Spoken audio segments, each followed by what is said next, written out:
Bapa di dalam surga, kami mengucap syukur kepadamu. Engkau celikan mata kami untuk kami boleh melihat kemuliaan-Mu Tuhan. Engkau buat kaki kami melangkah dengan iman untuk mempercayai Engkau bahwa Engkau adalah Allah supranatural. Dan kami mau hidup dalam kehidupan supranatural yang Engkau sudah sediakan bagi kami. Buat kami berani melangkah Tuhan. Buat kami percaya akan setiap firman-Mu Tuhan. Kami mengucap syukur Tuhan. Kami mengucap syukur. Kemuliaan-Mu Tuhan biarlah menutupi akan bumi ini Tuhan. Akan bangsa kami, akan kota kami, akan keluarga kami, bahkan akan setiap kami. Karena kami Tuhan, Engkau buat untuk kami menjadi berkat Tuhan. Terima kasih, kami mengucap syukur dalam nama Tuhan Yesus Kristus. Amin. Shalom saudara-saudara. Saya akan share tentang pencuri. Kita tahu siapa pencuri itu ya. Semua hafal Yohanes 10 ayat 10. Pencuri datang hanya untuk mencuri, membunuh dan membinasakan. Tapi Tuhan Yesus datang untuk memberi hidup. Dan hidup itu adalah dalam segala kelimpahan.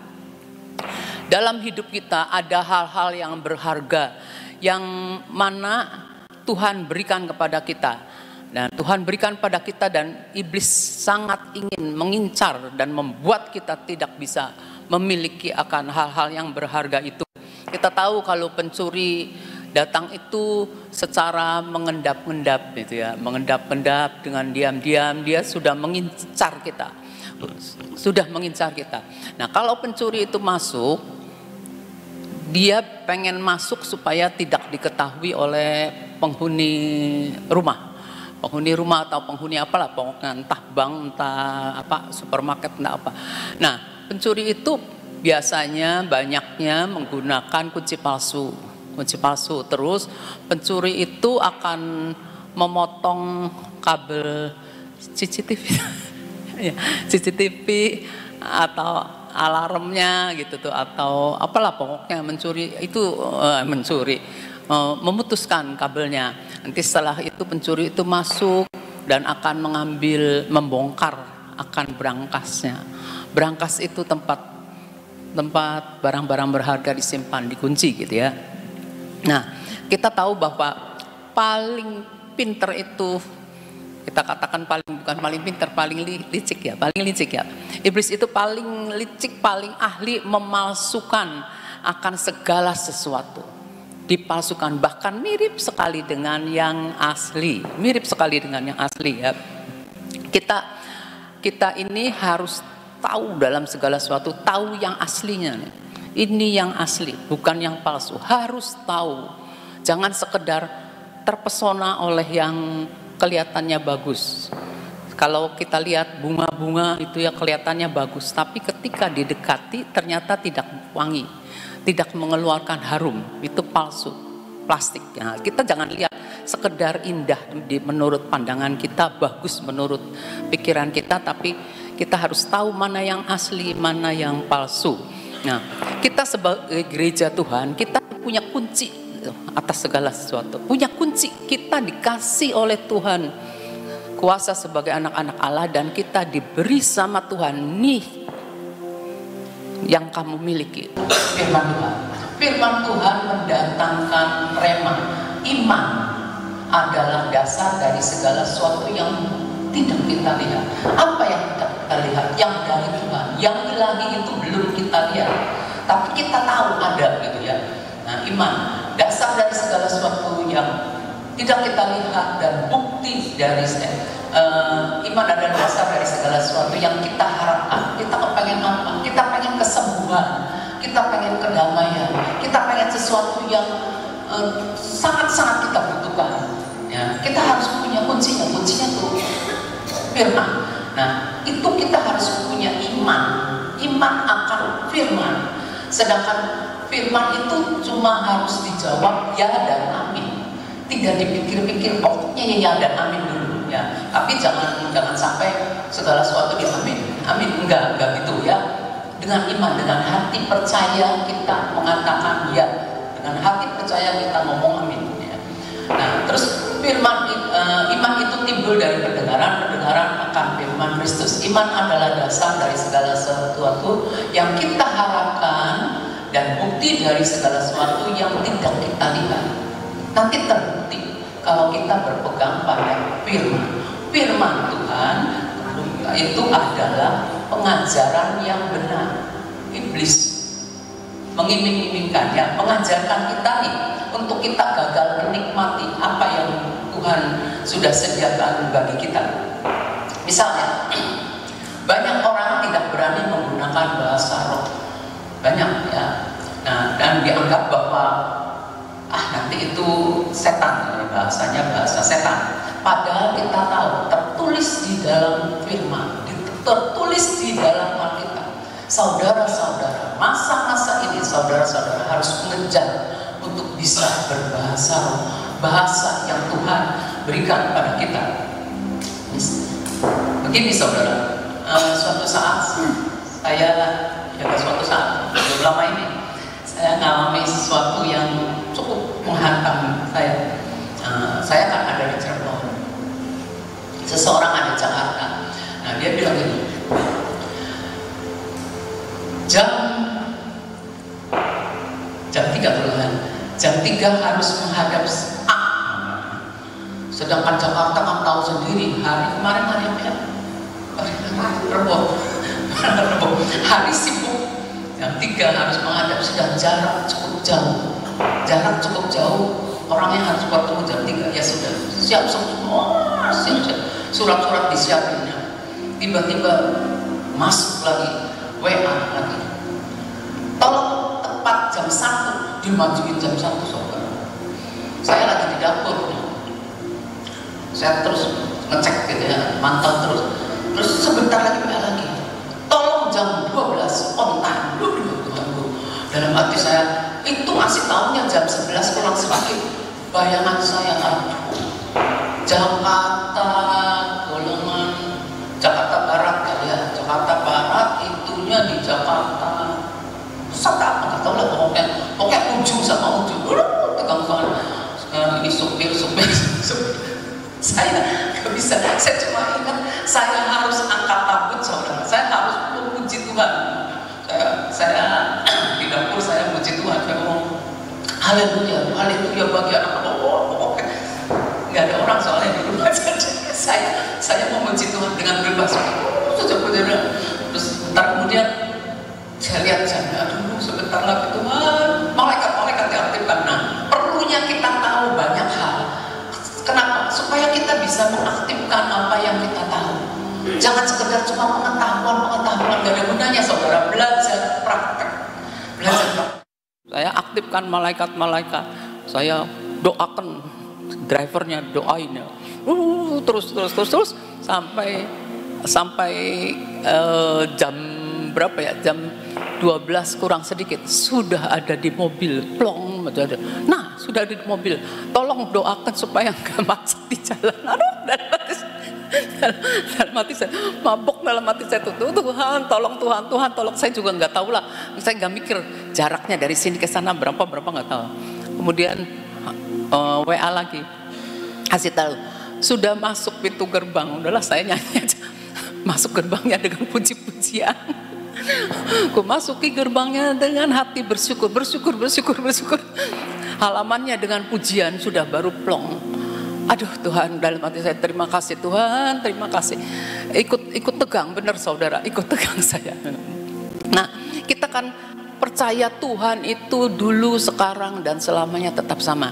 Dia Tuhan yang sanggup membuat akan mujizat. Kita tahu Tuhan yang sanggup membuat akan mujizat, apalagi masa-masa sekarang. Si jahat juga membuat mujizat dengan macam-macam. Nah, hal-hal supranatural yang negatif juga membuat dengan macam-macam mujizat ya. Tapi Tuhan akan buktikan bahwa Tuhan satu-satunya pembuat mujizat sejati. Dia itu akan membuktikan bahwa Tuhan yang menciptakan segala sesuatu itu yang berdaulat. Kita cuma mikir satu aja, berdaulat, Tuhan yang berdaulat. Kita cuma bisa berusaha, cuma bisa berdoa. Orang mau apa, pegang bahwa Tuhan yang pegang kendali, Tuhan yang berdaulat. Cuma bisa memperkatakan, jangan diam, perkatakan dengan mulut. Perkatakan dengan mulut, Tuhan kau berdaulat, Tuhan kau berdaulat. Ingat ada firman Tuhan ngomong begini, penuhi tabung panahmu, penuhi. Jadi kita harus punya panah banyak. Ketika pada waktunya kita akan pakai panah itu untuk menyerang, kita punya panah. Panah apa? Panah firman Tuhan, saudara, firman Tuhan ya. Nah, kalau pencuri itu kan datang dengan motong kabel-kabel gitu ya, kabel alarm atau apa lah pokoknya ya, supaya dia kan bisa bebas masuk CCTV gitu, potong-potong dia. Setan juga seperti itu, iblis juga seperti itu ya. Nah, kita punya alarm. Alarm itu kan, misalnya alarm tuh, kalau saya sih lebih suka alarm karena alarm itu bunyi kan, bunyi. Kalau CCTV kitanya kudu nongkrongnya telat kalau kata saya sih. Nggak tahu ada CCTV, nggak tahu bisa bunyi nggak sih tidak CCTV. Pokoknya kalau alarm tuh koing gitu kan bunyinya. Nah kalau alarm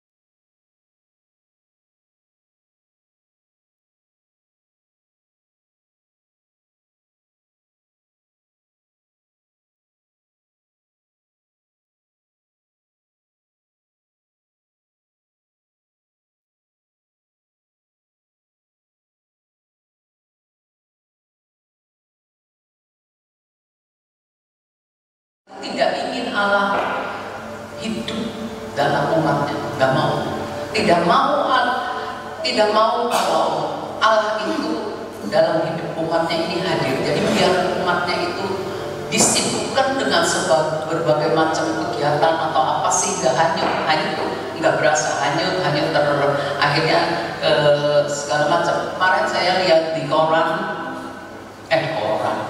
di itu rumahnya di YouTube atau apa pokoknya ada berita bahwa satu negara, di mana negara itu sudah meniadakan doa, meniadakan firman di sekolah-sekolah, ada yang juga ada yang menyetop, tidak ada lagi doa, tidak ada lagi pujian penyembah, puji Tuhan. Sekolah diterbang, selalu ada devosi, selalu ada firman, dan selalu ada pujian penyembahan setiap hari dinaikkan. Nah, kita lihat Yesaya 42 ayat 10 sampai 13. Ya, Yesaya 42 ayat 10 sampai 13. Nyanyikanlah nyanyian baru bagi Tuhan, dan pujilah Dia dari ujung bumi. Baiklah laut bergemuruh serta segala isinya, dan pulau-pulau dengan segala penduduknya. Nyanyikannya puji-pujian. Baiklah padang gurun menyanyikan suara dengan kota-kotanya, dan dengan desa-desa yang didiami Kedar. Baiklah bersorak-sorai. Tuh, kita harus bersorak-sorai. Jadi kalau puji-pujian jangan diem baik. Wayangnya tepuk tangan, wayangnya bersorak. Wayangnya apa gitu ya. Pokoknya kita harus menggunakan setiap anggota tubuh kita untuk memuliakan Tuhan, untuk memuji menyembah Tuhan. Baiklah bersorak-sorai penduduk Bukit Batu. Baiklah mereka berseru-seru dari puncak gunung-gunung. Baiklah mereka memberi penghormatan kepada Tuhan dan memberitakan pujian yang kepadanya di pulau-pulau. Indonesia terdiri dari banyak pulau. Terus 13, Tuhan keluar berperang seperti pahlawan, seperti orang perang yang membangkitkan semangatnya untuk bertempur. Kalau Tuhan bangkit, kita harus bangkit, harus semangat. Tuhannya aja semangat Tuhannya ya. Nah, ia bertempik sorak, ia memekik terhadap musuh-musuhnya, ia membuktikan kepahlawanannya. Di dalam diri kita ada Tuhan, ada kuasa kebangkitan. Tuhan sudah beri kita kemenangan. Kita tinggal memproklamirkan, memperkatakan kemenangan kita supaya musuh tahu bahwa kita ini adalah orang-orang yang menang oleh karena Tuhan yang memberikan kemenangan, yang membuktikan bahwa Tuhan kita itu hidup, bukan Tuhan yang seperti orang-orang lain ya. Nah, Israel waktu dipimpin Yosua, kita tahu Israel waktu dipimpin Yosua bisa merobohkan tembok Yeriko dengan apa? Dengan pujian dan penyembahan, dengan angkat tabut. Nah, itu. Maka kita tahu bahwa penjaga Israel tampil membela Yosua, tembok Yeriko bisa roboh cuma dengan, nggak ngerti saya juga. Kalau dipikir sama akal gimana, apa teriakannya sekenceng apa, kayaknya sih biar teriakannya berapa orang banyak juga nggak mungkin ngerobohkan tembok, enggak. Tapi itu bisa, itu karena kuasa Tuhan, kekuatan Tuhan ya. Nah, terus kita tahu Raja Yosafat berhadapan dengan 3 bangsa, dikepung. Nah, takut nih Yosua, ini si Yosafat nih takut. Nah, terus Yosafat memuji Tuhan, menyembah, ngajak doa, dan Tuhan memberikan kemenangan kepada Yosafat ya. Nah, kita nih harus terus waspada, jangan sampai iblis si jahat itu berhasil memadamkan alarmnya kita, yaitu pujiannya kita, penyembahan kita, doa kita. Jangan sampai dipadamkan. Misal lihat fakta, kalau lihat fakta lemes, benar, kalau lihat fakta lemes. Kalau kita punya pujian penyembahan, kita bisa membalikkan keadaan dengan apa yang Tuhan taruh di hati kita. Kita bisa mengucapkan tidak sesuai dengan fakta. Kita menciptakan suasana yang tidak sesuai dengan fakta, tapi firman menciptakan. Seperti Tuhan berfirman, maka semuanya jadi. Tuhan menaruh firman iman dengan hati orang percaya, mulut memperkatakan, maka terjadi. Jadi terus menerus kita memperkatakan untuk menciptakan yang rusak jadi baik, yang hancur jadi satu. Terus ucapkan ya. Tuhan kasih mulut kepada kita, itu senjata ya. Nah, terus kita lihat lagi Mazmur 6 ayat 10 sampai 11. Ini Daud ngomong begini, Tuhan telah mendengar permohonanku, Tuhan menerima doaku. Semua musuhku mendapat malu dan sangat terkejut. Mereka mundur dan mendapat malu dalam sekejap mata. Karena Daud berdoa, maka musuh-musuhnya mundur, malu.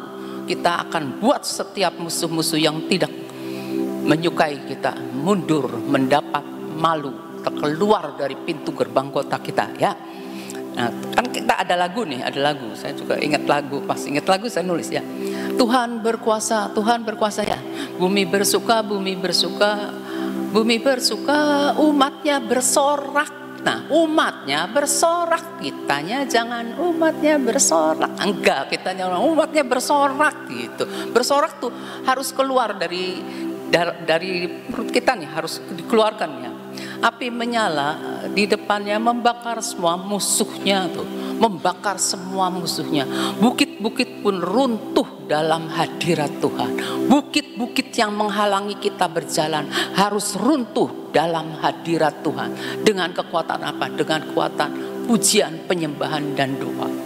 Kuasa Tuhan yang bekerja. Kita cuma tinggal memperkatakan, memuji Tuhan, memekik, bersorak gitu. Terus puji Tuhan karena Dia saja yang layak, Dia saja yang layak ya.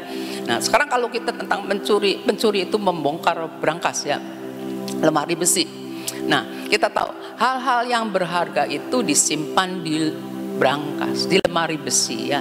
Kita itu simpennya baik-baik ya, simpennya baik-baik. Kita juga sering dengarkan, jagalah hatimu dengan segala kewaspadaan, karena dari situ terpancar kehidupan. Nah, kehidupan apa? Kehidupan yang dari Tuhan. Tuhan kasih hidup. Aku datang untuk memberi hidup. Nah, hidupnya yang dari Tuhan itu harus dijaga. Jangan sampai kita cuma terhanyut karena kepengenan daging kita, lalu kita mematikan kehidupan yang dari Tuhan. Jangan sampai, karena kehidupan yang dari Tuhan, yang Tuhan janjikan itu selama-lamanya. Yang nikmat itu cuma sementara, tapi jangka waktu untuk kita makan akibatnya itu panjang sekali ya. Nah, terus kita lihat ya, dalam hati kita juga ya, Ada hal-hal yang berharga, ada juga janji-janji Tuhan. Ada, kita simpen dalam hati kan, janji-janji Tuhan. Seperti Mazmur 119 ayat 11. Dalam hatiku, aku menyimpan janjimu. Janji Tuhan itu berharga. Karena ada janji, maka kita berani berharap.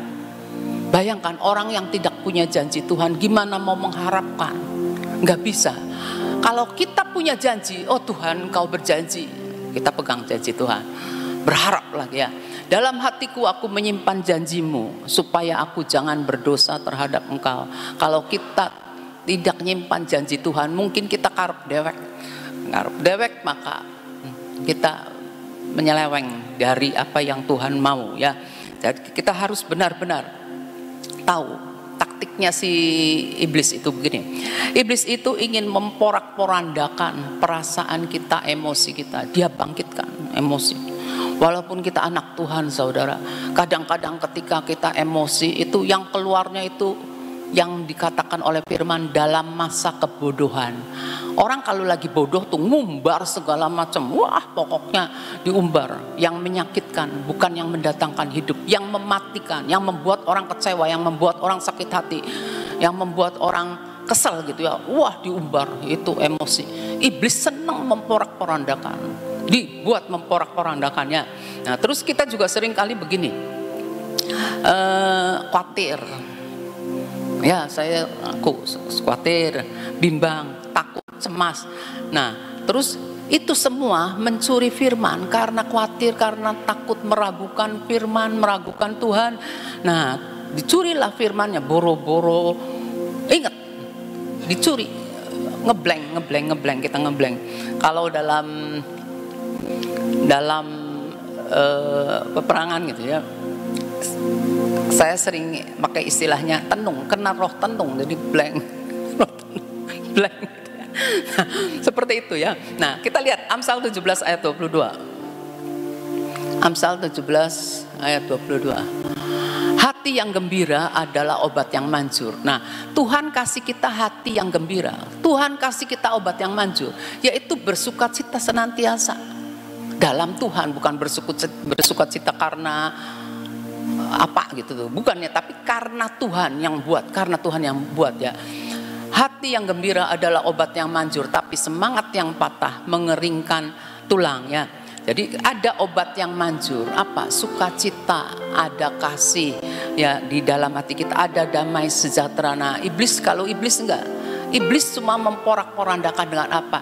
Dengan kebencian, kemarahan, kekesalan, dengan banyak hal yang membuat kita bisa pahit, yang membuat kita tidak bisa mengampuni, yang membuat kita ingat terus nih. Kurang ajar orang ini ngomong sama saya gini nih. Iblis tuh membisikkan di telinga kita, mengingatkan terus, menghembus-hembuskan terus apa yang menyakitkan hati kita. Kita harus tolak. Tuhan pasang radar di telinga kita, diurapikan sama Tuhan. Yes, Yohanes 7 ayat 38. Barang siapa percaya kepadaku, kepada firman Tuhan, seperti yang dikatakan oleh kitab suci, dari dalam hatinya akan mengalir aliran air hidup. Tuhan taruh di dalam hati kita. Ketika kita percaya firman, Tuhan kasih aliran air hidup. Mata air ada di kita. Untuk apa? Untuk kita salurkan sehingga orang tidak letih lesu, sehingga orang tidak mengeluh gitu. Keluarkan aliran air hidup ya, sehingga orang bisa menjadi gairah ya, menjadi gairah lagi. Oh iya, saya harus cari Tuhannya. Oh iya, makanya kalau kita dalam keadaan enggak enak, temui anak Tuhan. Jangan temui yang bukan anak Tuhan untuk cari nasihat. Sebab kalau bukan anak Tuhan, dia akan memberikan nasihat-nasihat yang dari mana? Tanda tanya. Nanti malah kita tambah letih lesu, malah kita tambah marah, tambah kita berontak gitu ya. Jangan ya. Sebab hidup tanpa janji Tuhan itu membuat kita frustasi ya. Kita semua tahu ya, kita pernah ngalami jadi korbannya si iblis, pernah ngalamin ya. Nah sekarang kita nih harus sadar dan mengambil kembali, ambil kembali apa yang sudah dicuri iblis. Karena kita waktu itu nggak ngerti harta berharga ya dalam hidup kita ini yang sudah tercuri, ambil kembali. Saya tuh kalau mimpi nih saudara, sekarang saya baru ingat setelah saya mikirin, iya ya, saya tuh sering mimpi gini nih. Dulu ingat-ingat yang dulu-dulu gitu sampai yang terakhir ya. Saya pergi kemana gitu. Koper saya kok nggak ada, tadi koper saya gede, itu koper kamu katanya. Hah, koper saya jadi kecil, sedih saudara. Bangun ngelamun, aduh Tuhan apa ya, pasti jelek kan. Koper gede ganti koper kecil. Nah, terus gimana lagi ya? Lagi pergi apa lagi ya? Lah dompet ketinggalan, dompet saya ketinggalan, nggak tahu di mana. Entah ke bawah-bawah entah enggak, tapi mimpi-mimpi yang hilang-hilang itu tuh membuat kita waspada aja, jaga-jaga. Aduh, jadi kita nih benar-benar harus udah dikasih warning gitu ya, hati-hati gitu ya.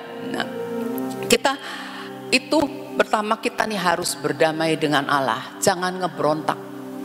Kalau firman Tuhan ngomong itu tidak baik, tidak boleh, jangan lakukan. Kalau kita lakukan itu kita berarti kita ngeberontak terhadap Allah. Kalau kita ngeberontak terhadap Allah, brankas kita nih kebuka, ada celah untuk si pencuri bisa ngambil. Hati kita nih ada lubang gitu, ada celah untuk si pencuri bisa ngambil yang berharga dari hati kita. Jaga saudara, aliran air hidup itu harus tetap ada, jangan macet, jangan kehalang sama apa gitu ya.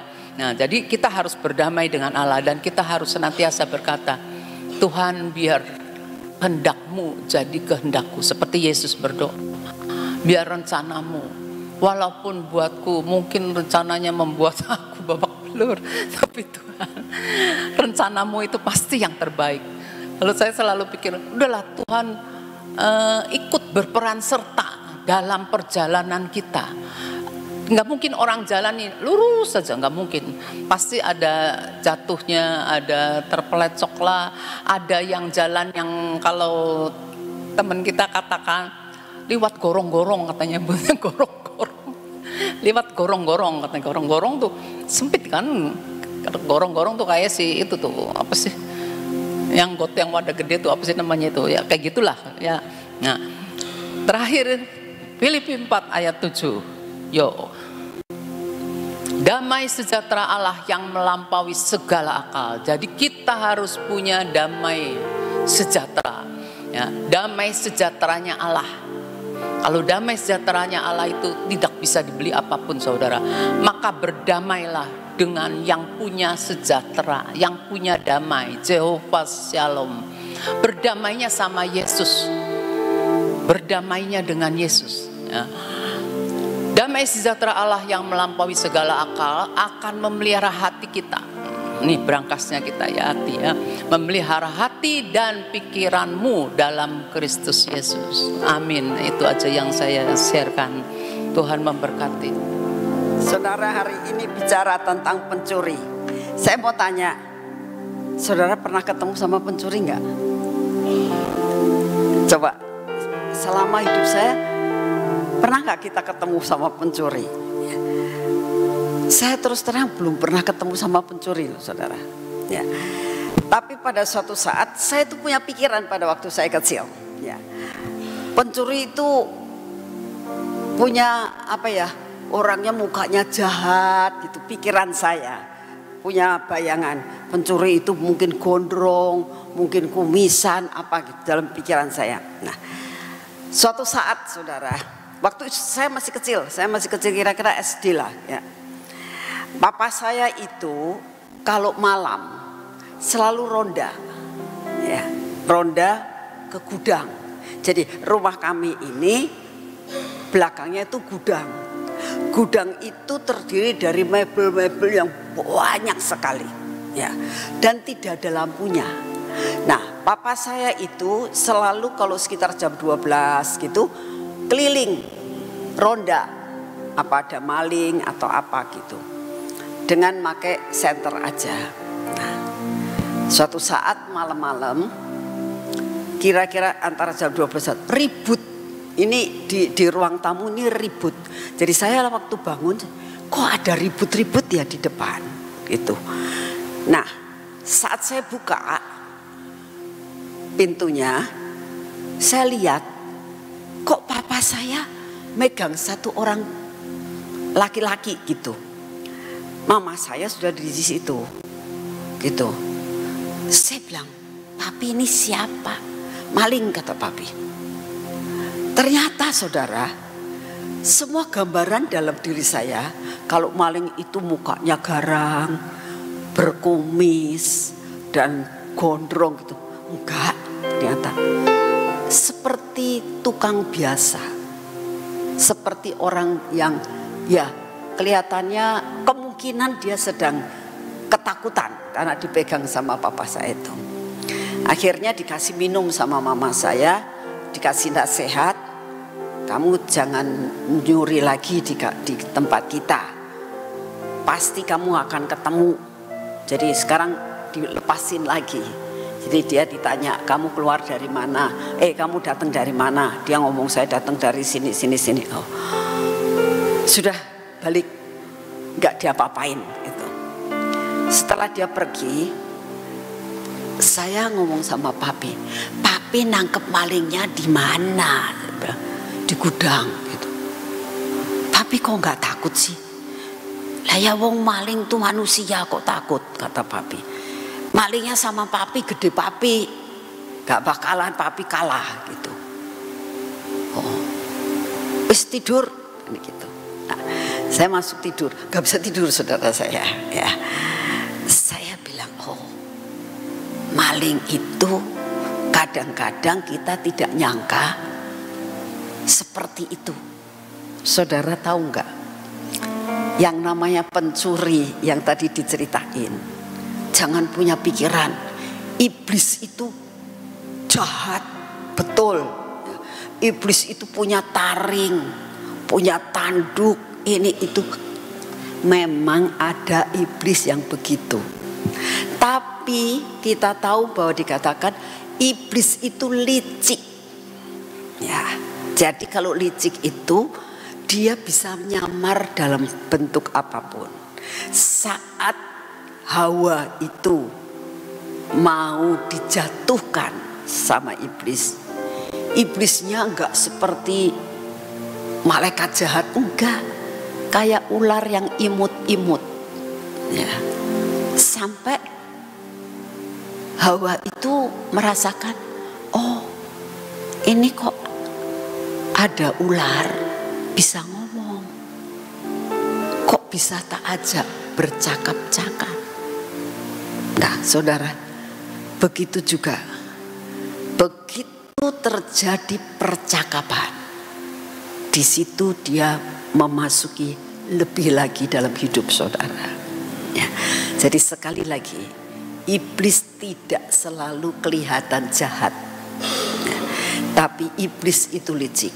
Dia bisa memasuki dan mencuri damai sejahtera, mencuri segala sesuatu yang di dalam brankas kita. Ya, tadi dikatakan dalam brankas kita. Dengan cara 1001 jalan dia bisa menjatuhkan saudara dan saya.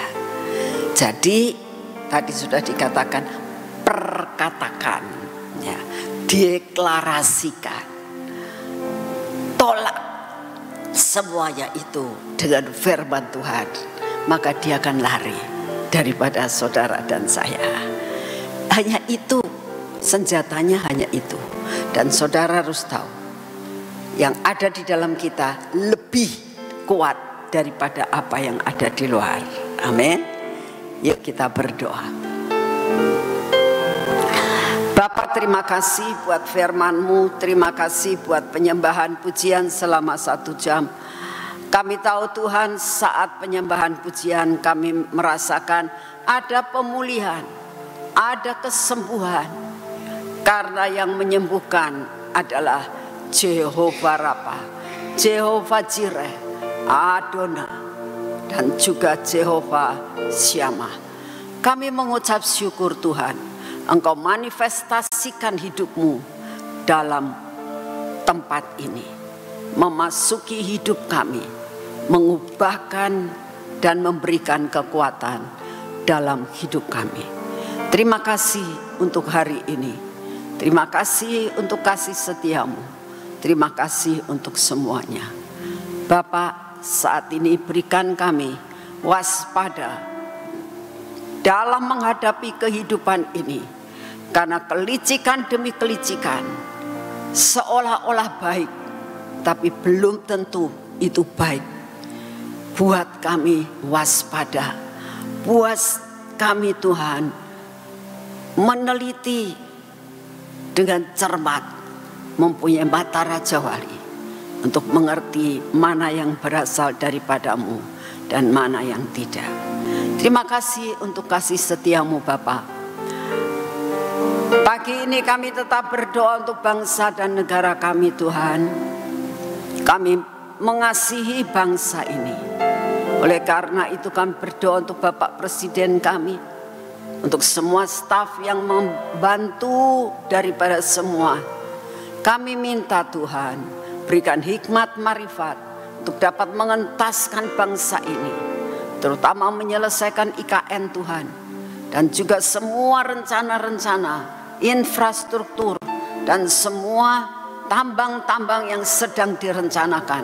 Semua program-program yang baik biarlah dapat terselesaikan.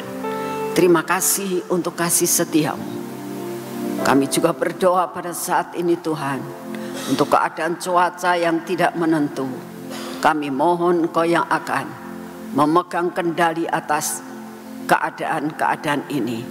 Seperti perjanjian pelangi yang setiap hari kami ucapkan kepadamu bahwa tidak akan terjadi pemusnahan besar-besaran buat dunia ini. Terima kasih Tuhan Yesus. Saat ini kami datang di hadapan-Mu.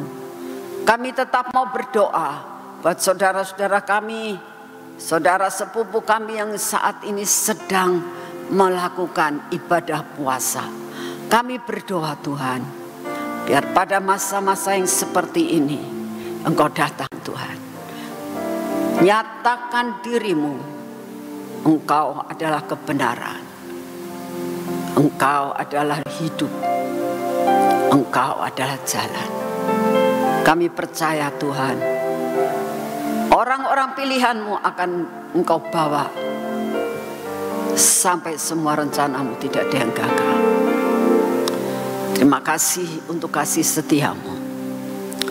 Bapa, saat ini kami datang di hadapan-Mu, dimanapun kami berada maupun kami yang ada di tempat ini. Kami sudah Kau bersihkan. Kami minta Engkau tutup bungkus dalam kuasa darah-Mu, sehingga apa yang Kau janjikan dalam hidup kami, semua janji-janji-Mu yang kami terima tidak akan dicuri oleh kuasa kegelapan. Kami mau tutup rapat-rapat Tuhan, sehingga kami boleh berjalan dalam perjanjian-Mu. Terima kasih untuk kasih setiamu. Dan saat ini pagi ini kami datang di dalam nama-Mu. Kami mau minta daya tahan tubuh yang baru Tuhan. Kami butuh kekuatan, kami butuh kesehatan. Kami butuh berasal daripada-Mu Tuhan semua yang terbaik. Berikan kepada kami daya tahan tubuh yang baru, memasuki akan hidup kami, mengusir semua kelemahan dalam tubuh kami, mengusir Tuhan semua yang tidak baik dalam hidup kami. Dan Kau beri kekuatan kesehatan yang sempurna untuk menjalani kehidupan bersama-Mu. Terima kasih untuk semua dan semuanya ini. Di dalam nama Tuhan Yesus, kita akan masuk dalam pengurapan.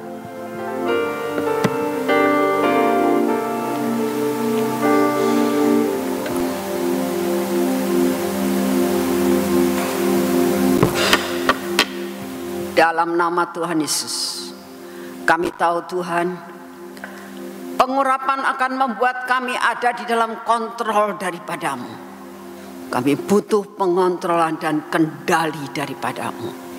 Di dalam nama Tuhan Yesus, biarlah kendali ini menguasai pikiran dan mata kami, menguasai telinga kami, bibir, mulut kami, dan hati kami. Tuhan, biarlah kendali yang daripadamu turun atas kami. Semua yang tidak baik dalam hidup kami, Engkau sanggup untuk menghancurkannya. Engkau berkati Tuhan akan tangan kami. Engkau berkati kaki kami. Supaya benar-benar Tuhan, perjalanan hari ini, apa yang kami kerjakan hari ini, kami akan mengalami keberhasilan. Karena kami tidak berjalan sendiri, kami tidak bekerja sendiri, tapi kami bekerja bersama-Mu. Terima kasih Bapa, Engkau sungguh amat sangat baik. Keluar kami dari tempat ini, penyertaan-Mu sempurna dalam hidup kami. Dan semua berkat yang Kau sediakan buat kami terima dengan utuh hari ini. Dalam nama Tuhan Yesus. Amin. Selamat pagi, Tuhan memberkati saudara semuanya.